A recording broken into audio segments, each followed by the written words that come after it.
Hello, hello, hello. Welcome to Bite Size Insight with Monique, Season 3, Episode number 9. We are going to finish off the book of Matthew, which has one of my favorite verses of all time. I learned this verse as a teenager, actually memorized it, how to put it into practice, and I want to encourage you with it as well. So, Matthew chapter 5, verses 43 through 44. And my favorite verse is verse 44. 43 through 48. Okay, so my favorite verse is 44, which is, "But I say unto you, love your enemies. Bless those who curse you. Do good to those that hate you. Pray for those that spitefully use you and persecute you."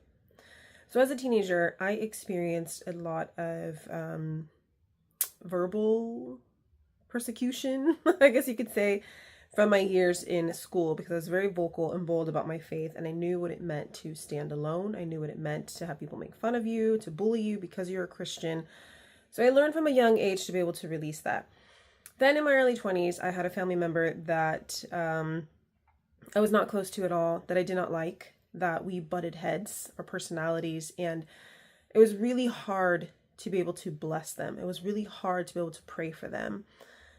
Because of the way they acted, and God really had to deal with me, and I couldn't even get the word bless out. So I would think about this person. I'm like, okay, God, I pray that you would blah, blah, blah, that you would blah, blah. Like I was like that. Like I could not even get the word out because I was like, I don't want God to bless them. No, they don't deserve it.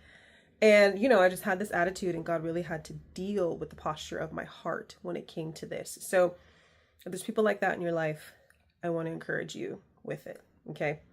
And then also the rest of these verses say how, talking about God and what he does. And it says that, he makes his sun to rise on the just and the unjust, and he makes the rain fall on the just and on the unjust. And he said, "For if you love those who love you, what reward do you have? Do not even the tax collectors do the same? And if you greet your brethren, only what you do more than others. Do not even the tax collectors do the same? So therefore, you shall be perfect just as your Father in heaven is perfect." Sometimes things happen in life, and it's just called life.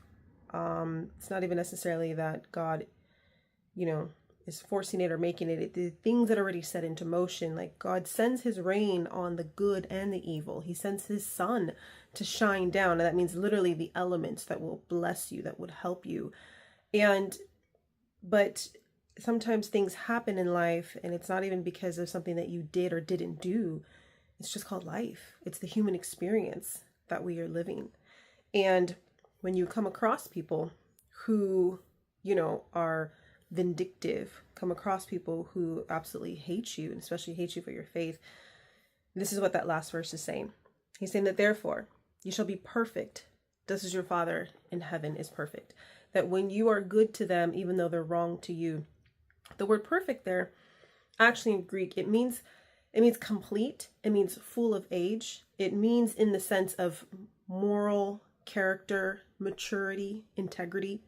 So there's a maturity that takes place in you when you are able to forgive someone, when you are able to do good to someone that has wronged you, that has persecuted you, that has tried to kill you, that has, have it out for you. And so there's a maturity that takes place on the inside of us when we do this. And I know that it's like you don't want to see them prosper. You don't want God's goodness to pour down on them.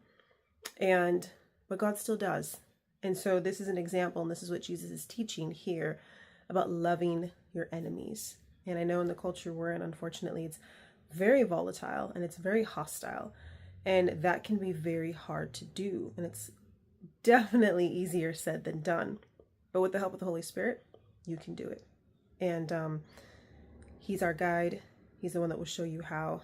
And we know that it is possible because Jesus said that it was. So just want to encourage you as we end out this chapter, and we will continue on Jesus' Sermon on the Mount next week. So this is Bite Size Insight.